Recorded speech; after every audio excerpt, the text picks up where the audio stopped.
من يهد الله فلا مضل له ومن يضلله فلا هادي له ونشهد أن لا إله إلا الله وحده لا شريك له ونشهد أن سيدنا ومولانا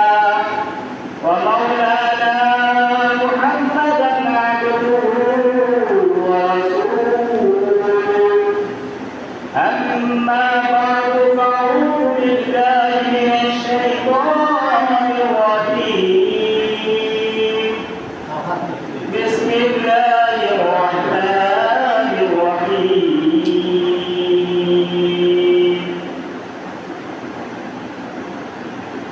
يا بني إني أرى في المنام أني أذبحك فانظر ماذا ترى فقال الله تعالى لن ينال الله لحومها ولا دماؤها ولكن يناله التقوى منكم وقال النبي صلى الله عليه وسلم إن الله لا ينظر إلى صوركم وأموالكم ولكن ينظر إلى قلوبكم وأعمالكم আল্লাহ রাব্বুল আলামিনের কাছে লাখ কোটি শুকরিয়া যে আল্লাহ রাব্বুল আলামিন আমাদেরকে দুনিয়ার সমস্ত ফিতনা ফাসাদ থেকে হেফাজত করে আল্লাহ রাব্বুল আলামিনের ঘরে আসা বসা এবং কিছু কথা বলা এবং শোনার তৌফিক দান করিয়াছেন। এই জন্য সকলেই বলে আলহামদুলিল্লাহ। আজকে আলোচনার বিষয় হচ্ছে কুরবানি সম্পর্কে আলোচনা করা হবে ইনশাআল্লাহ। কুরবানির সূচনা কোথায় থেকে হয়েছিল? কুরবানির সূচনা হয়েছিল হযরত আদম আলাইহিস সালামের যুগ থেকে, অর্থাৎ মানুষের সূচনা থেকে কুরবানির সূচনা। যে আদম আলাইহিস সালামের সন্তানাদিদের থেকে, যে আদম আলাইহিস সালামের সন্তানাদি হলো জোড়া জোড়া, অর্থাৎ যমজ। প্রথম একজন ছেলে একজন মেয়ে, তারপরে একজন ছেলে একজন মেয়ে, এভাবে প্রতিবার একজন ছেলে একজন মেয়ে, একজন ছেলে একজন মেয়ে, এভাবে জন্মগ্রহণ করত। তাদের মধ্যে আবার বিবাহ সাথেও হইত। প্রথম তরফের ছেলের সাথে দ্বিতীয় তরফের মেয়ে, প্রথম তরফের মেয়ের সঙ্গে দ্বিতীয় তরফের ছেলের বিবাহ হতো। এটা আল্লাহ রাব্বুল আলামিনের একটা বিধান ছিল। কিন্তু তখন যে দুই ভাই ছিল, হাবিল আর একজন হচ্ছে কাবিল, ওই কাবিলের তার পছন্দ হয়ে গেছে তার যমজ বোনকে, কিন্তু বিধান হচ্ছে তার যমজ বোন নয়, তার পরবর্তী যে হবে অথবা তার উপরে যে হবে তাকে বিবাহ করতে হবে। কিন্তু সে তার যমজ তাকে বিয়ে পছন্দ করে দিয়েছে, সে তাকে বিবাহ করবে। কিন্তু আল্লাহ রাব্বুল আলামিনের পক্ষ থেকে পরে ফয়সালা আসলো, দুইজন যে এক মেয়ের প্রতি আসক্ত। এখন একজন তো আল্লাহর পক্ষ থেকে অনুমতি, আরেকজন হচ্ছে সে নিজে চায়। তখন আল্লাহ রাব্বুল আলামিনের পক্ষ থেকে হুকুম আসলো, তোমরা দুজনে কুরবানি দাও, পশু জবাই করো। পশু জবাই করার পর যার কুরবানি কবুল হবে তাকে ওই মেয়েকে দেওয়া হবে। তখন দুই ভাই দুম্বা কিনল, ভেড়া দুম্বা। একজনের মোটা তাজা দেখে বলেছে আল্লাহ রাস্তায় যেন একটা মোটা মরা ধরা হইলে, একজনের মধ্যে মরা ধরা হইলে, আরেকজনের মধ্যে আল্লাহর কাছে দেন, যেহেতু আল্লাহর জন্য দেন, মোটা তাজা দেখে দেন, সুন্দর জিনিসটা আল্লাহকে দেন। দুজনে দুই নিয়তে কুরবানি করলো। যার নিয়ত ছিল ভালো, আল্লাহ রাব্বুল আলামিন তার নিয়ত অনুযায়ী কুরবানিকে কবুল করে নিয়েছে। হাবিলের কুরবানি কবুল হয়েছিল আর কাবিলের কুরবানি কবুল হয় নাই। কিভাবে কবুল হয় আর হয় নাই বোঝা গেল। হযরত আদম আলাইহিস সালামের যুগের অবস্থা ছিল, যার কুরবানি কবুল হবে তার যে ইয়ার পশুটা আছে এখানে কুইলা নিয়ে আগুন দেয়, আর যেটা কবুল হয়েছে না এটাকে এখানে জমিতে বানায় তখন হাবিলেরটা কবুল হয়েছে আর কাবিলেরটা কবুল হয় নাই। যখন কাবিলেরটা কবুল হয় নাই তখন কাবিল রাগে ওই হাবিলকে হত্যা করে ফেলেছে, তার ভাইকে হত্যা করে ফেলেছে। এই তখন থেকে এই কাবিল থেকে শুরু হয়েছে হত্যা। এর আগে কেউ হত্যা করেন। এই হাবিল কাবিল থেকে এই কুরবানির সূচনা হয়েছিল। পরবর্তীতে আবার হযরত ইব্রাহিম আলাইহিস সালামের জমানা থেকে শুরু হয়। ইব্রাহিম আলাইহিস সালামকে আল্লাহ রাব্বুল আলামিন স্বপ্নে দেখাইলেন কুরবানি করার জন্য, একবার দুইবার তিনবার স্বপ্ন দেখাইলেন। কি স্বপ্ন? যে নিজের সন্তানকে কুরবানি করার জন্য, নিজের ছেলেকে কুরবানি করার জন্য।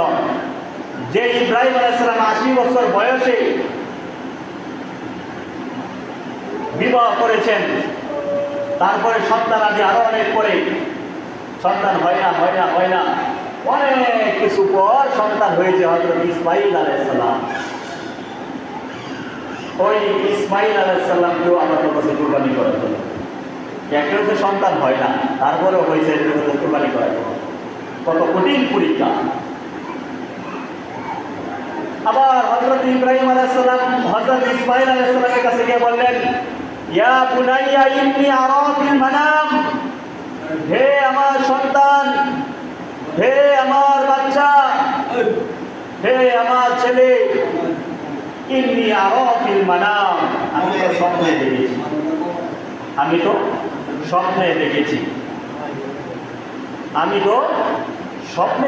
কি স্বপ্ন দেখেছি? ইন্নী আসবাউক, আমি তোমাকে জবাই করতেছি।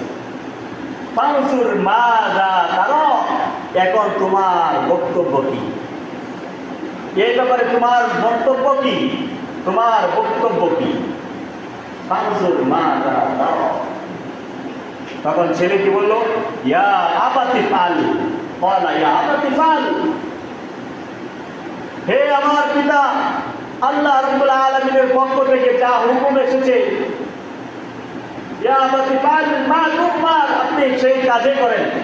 আল্লাহ আপনাকে যা বলেছেন, যা করতে বলেছেন, যা করার জন্য বলেছেন, আপনি তাই করেন। ইয়া আবাতি ফাল মা তুমার সাতাজিদুনি ইনশাআল্লাহু মিনাস সাবিরিন, অচিরেই আপনি আমাকে ধৈর্যশীলদের অন্তর্ভুক্ত পাইবেন। ইনশাআল্লাহ ধৈর্যশীলদের অন্তর্ভুক্ত পাইবেন। আমি ধৈর্য হারা হব না শুকরিয়া করব না। আপনার হুকুম, আল্লাহ রাব্বুল আলামিনের হুকুম আমি মানতে পারবো না, এমন কথা আমি বলবো না, আমি প্রস্তুত।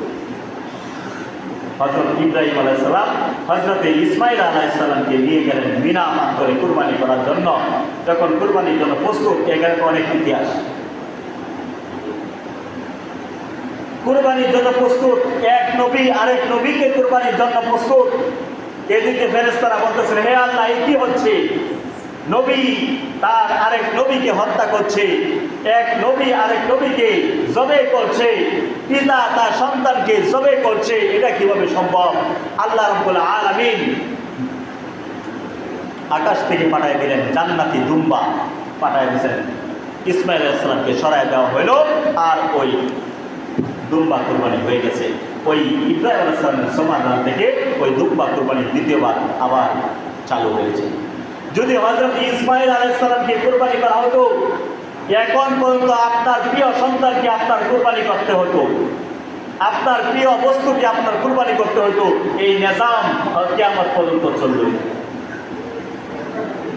আল্লাহ রাব্বুল আলামিন এটাকে পরিবর্তন করে দুম্বা কুরবানি করার ব্যবস্থা করে দিয়েছেন। পরবর্তীতে হযরত মুহাম্মদ সাল্লাল্লাহু আলাইহি ওয়াসাল্লাম এই কুরবানি আবার করেছেন। আবার বলেছেন এই কুরবানি হচ্ছে হযরত ইব্রাহিম আলাইহিস সালামের সুন্নাত। ইব্রাহিম আলাইহিস সালামের সুন্নাত। এই কুরবানির সূচনাটা হচ্ছে এইভাবে। এখন বিষয় হচ্ছে কষ্ট তো তাকেই দেয় যা কুরবানি ঈদে, ঈদুল আজহা, সেদিন পুরা পৃথিবীর মধ্যে কোটি কোটি গরু, ছাগল, ভেড়া, দুম্বা, উট, মহিষ কুরবানি করা হয় না? কোটি কোটি পুরা পৃথিবীর মধ্যে এই যে মুসলমানরা যে এত কোটি কোটি গরু ছাগল ভেড়া দুম্বা উট কুরবানি করতেছে, এটা কতটুকু ভালো আর কতটুকু খারাপ? প্রশ্ন আসে না? আপনি আমার প্রশ্ন না আসলেও অনেক বিধর্মীরা এই প্রশ্ন যে মুসলমানরা অন্যায়ভাবে তাদের নিজেদের ধর্মের উৎসবের জন্য তারা এত পশু জবে করতেছে, এটা তো অন্যায় হচ্ছে পশুর প্রতি। তাদের এমন বক্তব্য আছে অমুসলিমরা, এবং কিছু নাস্তিক আছে যারা মুসলমান বলে কিন্তু মুসলমান না, তারা নাস্তিক। ওই নাস্তিকরাও বলে মুসলমানরা এবার এটা কিভাবে করে তারা নিজেদের উৎসবের জন্য নিজেদের আনন্দের জন্য এত এত লক্ষ লক্ষ কোটি কোটি গরু ছাগল মহিষ উট উট কোরবানি করে, এটা তো মানান যায় না। প্রশ্ন কিন্তু আসে। এখন এত প্রশ্নের পরেও আপনি এগুলো কুরবানি করতে পারবেন না কোরআন দ্বারা বুঝেন, হাদিস দ্বারা বুঝেন, তারপরে বিজ্ঞানের বাও বুঝেন। বোঝার দরকার নাই? বোঝার দরকার আছে না নাই? বোঝা দরকার আছে। কোরআন দ্বারা প্রথম বুঝেন আল্লাহ রাব্বুল আলামিন কোরআনে কোনো কিছু বলছেন কিনা। উহিল্লাত লাকুম বাহিমাতুল আনআম, আল্লাহ রাব্বুল আলামিন কোরআনে পাকের মধ্যে বলেন যে তোমাদের জন্য হালাল করা হয়েছে চতুষ্পদ জন্তুকে। উহিল্লাত লাকুম বাহিমাতুল আনআম, তোমাদের জন্য চতুষ্পদ জন্তুকে হালাল করা হয়েছে। এখন চতুষ্পদ জন্তু কি? গরু ছাগল ভেড়া দুম্বা উট, এগুলো খাওয়া কি করা হয়েছে আমাদের জন্য? আল্লাহ রাব্বুল আলামিন বলেছেন হালাল করা হয়েছে। আবার আরেক আয়াতে আল্লাহ রাব্বুল আলামিন বলেন ওয়ালা আনআমা খালাকাহা লাকুম ফিহা দিনু ওয়া মানাফিউ ওয়া মিনহা তা'কুলুন, তিনি তো চতুষ্পদ জন্তু সৃষ্টি করেছেন এবং যার মধ্যে তোমাদের জন্য রয়েছে শীত বস্তু। শীতের অনেক পোশাক অনেক কিছু আছে যেগুলো গরুর চামড়া দিয়ে উটের চামড়া দিয়ে অন্যান্য পশুর চামড়া দিয়ে শীতের বস্তুতে জিনিস তৈরি করা হয় আপনার আমাদের জন্য। এই কথাটা আল্লাহ রাব্বুল আলামিন বলতেছেন।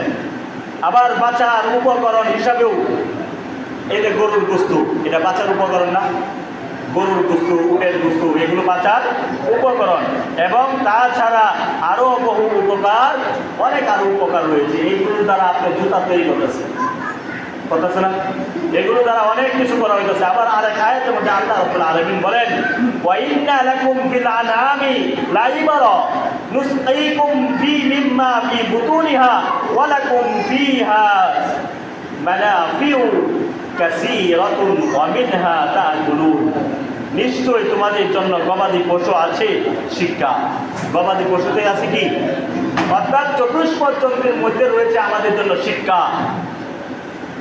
তার উদয়ে যা আছে, অর্থাৎ তার উদয়ের মধ্যে যে দুধ রয়েছে, এই দুধও মুসলমানদের মানুষের জন্য একটা খাবার। তার উদয়ে যে রয়েছে দুধ, এই দুধও কি মানুষের জন্য রয়েছে খাবার।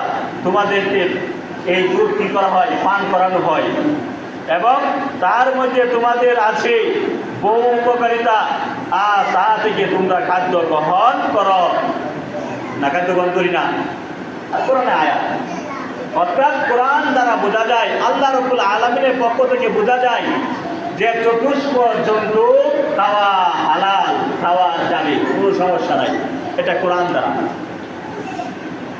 এখন তারপরে তো বিজ্ঞানের কথা থেকেই যায়, বিজ্ঞানের কথা থেকে যায় না? আবার কোরআনে আরেক আয়াতে আছে কুল ইন্না সলাতি ওয়া নুসুকি ওয়া মাহইয়ায়া ওয়া মামাতি, কুল হে নবী আপনি বলুন ইন্না সলাতি, নিশ্চয় আমার নামাজ, ওয়া নুসুকি এবং আমার কুরবানি, ওয়া মাহইয়ায়া আমার জীবন, ওয়া মামাতি আমার মৃত্যু, লিল্লাহি রাব্বিল আলামিন, একমাত্র আল্লাহ তাআলা। আমার কুরবানি কার জন্য? আল্লাহর জন্য। আমার নামাজ কার জন্য? আল্লাহর জন্য। আমার জীবন আল্লাহর জন্য। আমার মৃত্যু আল্লাহর জন্য। এই কথাগুলো বলতেছি না? তাহলে কুরবানি কি? আল্লাহর জন্য। তাহলে এটা কি? কুরবানি হালাল। এখন বিজ্ঞানের দিক থেকে একটু লক্ষ্য করি, বিজ্ঞানে কি বলে? কুরবানি করা যাবে কিনা? গরু জবাই করা যাবে কিনা? ছাগল জবাই করা যাবে কিনা? বিজ্ঞানে কি বলে? বিজ্ঞানের বিষয়টাও জানা দরকার। এক নাম্বার হচ্ছে খাবার দুই ধরনের রয়েছে। একটা হচ্ছে ভেজ খাবার আর একটা হচ্ছে নন ভেজ। এটা বুঝতে হবে, একটা ভেজ খাবার আর একটা হচ্ছে নন ভেজ। ভেজ খাবার হচ্ছে যত ধরনের শাক সবজি ফল ফলাদি, এইগুলো হচ্ছে ভেজ খাবার। যে শাক সবজি যে সমস্ত আমরা খাবার খাই, চাল থেকে সবগুলো কিন্তু ভেজ খাবারের অন্তর্ভুক্ত। এই সমস্ত খাবার দ্বারা মানুষের পরিপূর্ণ ভিটামিন হয় না, পরিপূর্ণ আয়রন হয় না, পরিপূর্ণ ক্যালসিয়াম হয় না। না, শাকসবজি খেলে পরিপূর্ণ পুরা বডির ক্যালসিয়াম হয়ে যায়, পুরা বডির আয়রন হয়ে যায়, পুরা বডির ভিটামিন হয়ে যায়, এমন কোনো কিছু পরিপূর্ণ হয় না। পরিপূর্ণ করতে গেলে 100% করতে গেলে ভেজ খাবারের পাশাপাশি নন ভেজ খাবারও খেতে হবে। আর নন ভেজ খাবার হচ্ছে চতুষ্পদ জন্তুর গোস্ত। নন ভেজ খাবার কি? চতুষ্পদ জন্তুর গোস্ত হচ্ছে নন ভেজ খাবার। এই নন ভেজ খাবার ব্যবস্থা রাখা হয়েছে। যদি আপনি চতুষ্পদ জন্তুর খাবার খান তাহলে আপনার ক্যালসিয়াম হবে, আপনার আয়রন হবে, আপনার ভিটামিনও হবে, যেটা শাকসবজি দ্বারা পরিপূর্ণ হচ্ছে না। ওই বাকি পরিপূর্ণ যেটি হচ্ছে না সেটা আপনার গোস্তের মাধ্যমে পরিপূর্ণ হয়ে যায়। এখন বিষয় হচ্ছে যে আপনি যে গরুর গোস্ত খাবেন আবার শাকসবজি খাবেন, এই শাকসবজির জন্য দাঁতের বিভিন্ন রকম রয়েছে, দুই ধরনের দাঁত রয়েছে। একটা হচ্ছে সুচালু দাঁত, আরেকটা হচ্ছে সমান্তরাল দাঁত। সুচালু দাঁত আরেকটা হচ্ছে সমান্তরাল দাঁত। সমান্তরাল দাঁত হচ্ছে গরু, ছাগল, ভেড়া, দুম্বা, উট, এই ধরনের যত পশু পাখি রয়েছে এগুলো রয়েছে সমান্তরাল দাঁত। আর ওই যাদের সমান্তরাল দাঁত রয়েছে তারা শাক সবজি ছাড়া অন্য কোনো খাবার খাইতে পারে না। তারা যদি গোস্ত খায় তাদের হজম হবে না, তাদের হজম শক্তি নাই। হজম করার মতো যে জিনিসটা দরকার তাদের সেটা নাই, তারা গোস্ত হজম করতে পারে না। কোন সময় দেখছেন গরু গোস্ত খাইছে, ছাগল গোস্ত খাইছে, সময় খাইছে। আবার রয়েছে এমন কিছু প্রাণী রয়েছে যাদের রয়েছে সুচালু দাঁত, তারা হচ্ছে বাঘ। যেমন বাঘ, বাঘ কোনো সময় শাকসবজি খায় না, না খাইছে, ঘাস খাইছে দেখছেন। কোন সময় এই হিংস্র যত ধরনের প্রাণী রয়েছে তারা গোস্ত ছাড়া অন্য কোনো কিছু খায় নাই। অর্থাৎ আল্লাহ রাব্বুল আলামিন প্রাণীকে দুই ভাগে বিভক্ত করেছেন। কিছু প্রাণী তারা ভেজ খাবার খাবে আর কিছু প্রাণী তারা নন ভেজ খাবার খাবে। হয় তারা শাকসবজি খাবে, না হয় তারা গোস্ত খাবে। আর মানুষ এমন এক প্রাণী, মানুষ এমন এক জীব, তার মধ্যে রয়েছে দুই গুণ। তাদের মধ্যে কি রয়েছে? দুই গুণ। মানুষের দাঁতের মধ্যে রয়েছে সমান্তরাল দাঁত, মানুষের দাঁতের মধ্যে রয়েছে সুচালু দাঁত। সুচালু দাঁতও আছে, সমান্তরাল দাঁতও রয়েছে। এই জন্য মানুষ শাকসবজি খাইলেও হজম হয়, মানুষ গোস্ত খাইলেও হজম হয়, না হয় না? আপনারা যারা গোস্ত খান হজম হয় না? হয় না? না খাইলে আটকে থাকে। গোস্ত খাইলেও হজম হয়, শাকসবজি খাইলেও হজম হয়। আল্লাহ রাব্বুল আলামিনের পক্ষ থেকে বিধান চলে এসেছে মানুষের জন্য, হে মানুষ, তুমি নন ভেজ খাবারও খাইতে পারবা, অর্থাৎ গোস্তও খাইতে পারবা, এবং ভেজ খাবারও শাকসবজিও খাইতে পারবা, তোমাদের কোনো সমস্যা হবে না। তোমাকে দুইটা হজমতন্ত্র দেওয়া হয়েছে।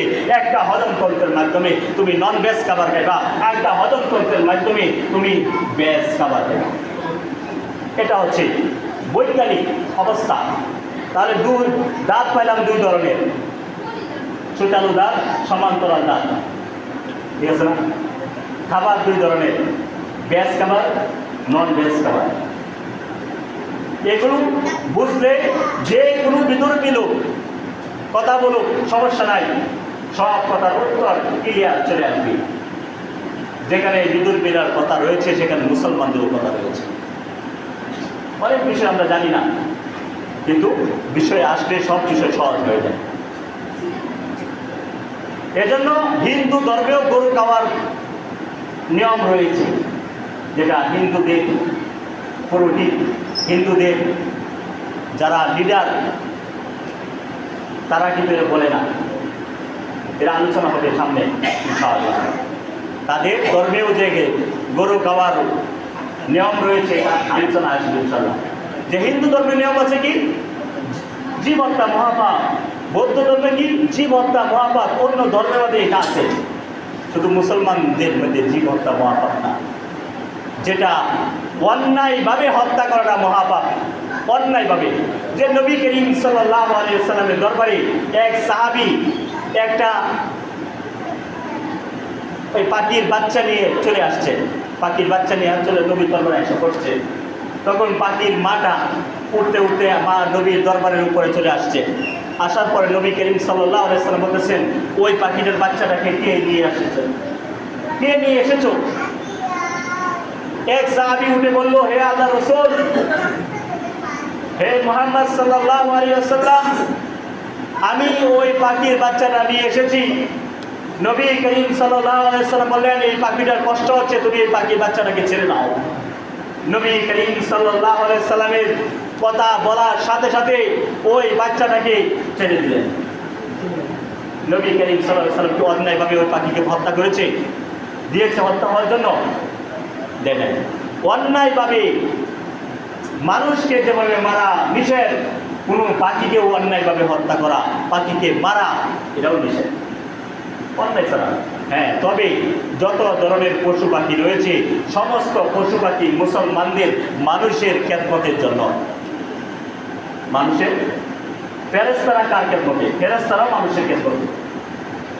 অর্থাৎ মানুষ ব্যতীত যত ধরনের জীব জন্তু রয়েছে, গাছপালা থেকে নিয়ে জমিন বলেন, আসমান বলেন, সব কিছু শুধু মানুষের খেদমতের জন্য। কার খেদমতের জন্য? সব কিছু মানুষের খেদমতের জন্য, আর কোনো কিছু না। যে কুরবানির ব্যাপারে আল্লাহ রাব্বুল আলামিন আরেক আয়াতের মধ্যে বলেন, লা ইয়ানালাল্লাহু লুহুমুহা ওয়ালা দিমাউহা ওয়ালাকিন ইয়ানালু তাকওয়া মিনকুম। লা ইয়ানালাল্লাহু লুহুমুহা, যে আমি যে কুরবানি করি, যে কোনো পশু কুরবানি করি, ওই পশুর গোশত আল্লাহ রাব্বুল আলামিন দরবারে পৌঁছে না। লা ইয়ানালাল্লাহু লুহুমুহা, লুহুমুল লাহমুত গোশত আল্লাহ তাআলা দরবারে গোশত পৌঁছে না। ওয়ালা দিমাউহা, দিমাউল রক্ত আল্লাহ রাব্বুল আলামিনের কাছে রক্তও পৌঁছে না, গোশত পৌঁছে না, রক্তও পৌঁছে না। ওয়ালাকিন ইয়ানালু তাকওয়া মিনকুম, কিন্তু আল্লাহ রাব্বুল আলামিনের দরবারে একটা জিনিসে পৌঁছে, সেটা হচ্ছে আপনা আমার দিলের তাকওয়া, আপনা আমার দিলের ভয়। আমি কতটুকু আল্লাহকে ভয় করে কুরবানি করতেছি, এটাই পৌঁছে, আর কোনো কিছু পৌঁছে না। আল্লাহর ভয়ে কুরবানি করছি কিনা এটাই পৌঁছে। আমি কার ভয়ে কুরবানি করতেছি? আল্লাহকে রাজি খুশি করার জন্য না লোক দেখানোর জন্য? একটা হচ্ছে মানুষকে রাজি খুশি করার জন্য, আর একটা হচ্ছে আল্লাহকে রাজি খুশি করার জন্য। যদি আল্লাহকে রাজি খুশি করার জন্য কুরবানি হয়, আল্লাহ এটার বিনিময় দিবেন। আর যদি মানুষকে রাজি খুশি করার জন্য হয়, এটা মানুষের কাছ থেকে আপনার নিতে হবে। মানুষের কাছ থেকে কিছুই নেওয়ার সুযোগ নেই, কিছুই নেওয়ার সুযোগ নাই। আরেক আয়াতের মধ্যে বলেন, আরেক নবী করিম সাল্লাল্লাহু আলাইহি ওয়াসাল্লাম এক হাদিসের মধ্যে বলেন, ইন্নাল্লাহা লা ইয়ানজুরু ইলা সুওয়ারিকুম ওয়া আমওয়ালিকুম ওয়ালাকিন ইয়ানজুরু ইলা কুলুবিকুম ওয়া আমালিকুম। ইন্নাল্লাহা লা ইয়ানজুরু, ইন্নাল্লাহা লা ইয়ানজুরু ইলা সুওয়ারিকুম, যে আল্লাহ তাআলার কাছে তোমাদের সুরত, আকৃতি পৌঁছে না। অর্থাৎ গরু যে কুরবানি করবেন, এটার আকৃতিটা, বডিটা, এটা পৌঁছে না। ইন্নাল্লাহা লা ইয়ানজুরু ইলা সুওয়ারিকুম ওয়া আমওয়ালিকুম, এবং তোমাদের কাজকর্ম এগুলো পৌঁছে না। ওয়ালাকিন ইয়ানালু তাকওয়া মিনকুম। ইন্নাল্লাহা লা ইয়ানজুরু ইলা সুওয়ারিকুম ওয়া আমওয়ালিকুম ওয়ালাকিন ইয়ানজুরু ইলা কুলুবিকুম, কিন্তু তোমাদের অন্তরের মধ্যে কি রয়েছে, ওয়া আমালিকুম, এবং তোমাদের আমলটা, আমল যে আমরা কোন নিয়তে করতেছি, কাকে রাজি খুশি করার জন্য করতেছি, এটাই পৌঁছে আল্লাহ তাআলার কাছে, আর কোনো কিছু না। আমার রাজি খুশি, আমার সন্তুষ্টি, কার সন্তুষ্টির জন্য, এটাই শুধু পৌঁছে, আর কোনো কিছু পৌঁছে না, আর কোনো কিছু না। যে আমার যে ইবাদত, আমার যে কুরবানি, কার জন্য, এটাই। যে এই জন্য আমরা যেহেতু সামনে কুরবানি করব, কুরবানির সময় চলে আসতেছে, বেশি দিন নাই। কুরবানির ঈদ তো একদিন, কিন্তু প্রস্তুতি কিন্তু অনেক আগে থেকে, অনেকে 1 বছর আগে থেকে, যাদের আর্থিক অবস্থা একটু দুর্বল থাকে আগে থেকে নিয়ত থাকে যে আমি কুরবানি করবো, আগে থেকে টাকা জমাতে থাকে। অনেকে ওই 1 বছরে 1000 2000 করে জমাতে দেয় যে আমি কুরবানি করবো। তাহলে তার 1 বছর বা 2 বছর আগে থেকে একটা প্রস্তুতি থাকে। অনেকের 1 মাস আগে প্রস্তুতি, অনেকের 2 দিন আগে প্রস্তুতি। এই যে যার প্রস্তুতিটা আগে থেকে শুরু হচ্ছে তাদের হালতগুলো বোঝার দরকার যে আমি যে কোরবানি করব, আমার কোরবানি যেন একমাত্র আল্লাহ তাআলার জন্য হয়, আল্লাহ তাআলার রাজি খুশি করার জন্য হয়, আল্লাহ তাআলার সন্তুষ্টির জন্য হয়, আর কারোর জন্য না, লোক দেখানোর জন্য না। যদি লোক দেখানোর জন্য হয় তাহলে সব শেষ, আমার ইবাদত শেষ। লক্ষ লক্ষ টাকার গরু কিনলেও গরু লাভ নাই, গোস্তই খাওয়া হবে, শুধু গোস্তই খাওয়া হবে। নিজে খাইলেন, নিজের আত্মীয় স্বজনের মধ্যে বিলাই করলেন, নিজের আশপাশের লোকদের মধ্যে বিলি করলেন, এই পর্যন্তই পাইবেন, কিন্তু বিন্দু পরিমাণ করুন সব হবে না। সবের জন্য কি আল্লাহ সন্তুষ্টি দরকার, তাকওয়া দরকার, আল্লাহর ভয় ভীতি দরকার। এই ভয় ভীতিটা এখন থেকে আমরা তৈরি করি। যারা কুরবানি করব আমরা একমাত্র আল্লাহ তাআলাকে রাজি খুশি করার জন্য, যারা শরীকানা কুরবানি দিব, শরীকানা কুরবানির ক্ষেত্রে এই বিষয়গুলো ক্লিয়ার করা যে সবাই নিয়ত যেন সহিহ থাকে। অনেকে তো শরীকানা কুরবানি ছাড়া কুরবানি দিতেও পারি না। এর জন্য যারা শরীকানা কুরবানি দিবেন সবাইকে বলবেন সবার নিয়ত যেন সহিহ করে। নিয়তে গরমিল হলে আপনার কুরবানির গরমিল হয়ে যাবে। এজন্য সবার নিয়ত সহি করতে হবে, সবার উপার্জনের টাকা হালাল হতে হবে, হালাল টাকা। এই বিষয়গুলো আমরা খেয়াল এখন থেকে করতে হবে। গরু আরেকটা বিষয়, আমরা কুরবানি সময় গরু বিক্রি করার জন্য অনেকে গরু কিনি, অথবা আরো 1 বছর 2 বছর আগে থেকে কুরবানিতে বিক্রি করার জন্য আমরা গরু কিনি, কিনে বিক্রি করবো। যখন থেকে কিনলাম গরু কুরবানির জন্য ছাড়ার জন্য, তখন থেকে একটা সওয়াব আমার নামায় চলতে থাকে। কিন্তু ওই যে কুরবানির জন্য আমি গরুটা কিনলাম, ওই গরুর মধ্যে যদি আমি 2 নাম্বারই করি, ইনজেকশন দিয়া গরু ফুলাই এলাই, বা এমন কিছু খাবার খাওয়ায় গরুকে আমি ফুলাই এলাই বড় করি, তাহলে সবের পরিবর্তে গুনাহ হবে। সবের পরিবর্তে একই জিনিস, একটাই গরু, এটার মধ্যে আমার সব হচ্ছে, একই জিনিস ওই গরুর মধ্যে আমার গুনাহ হচ্ছে।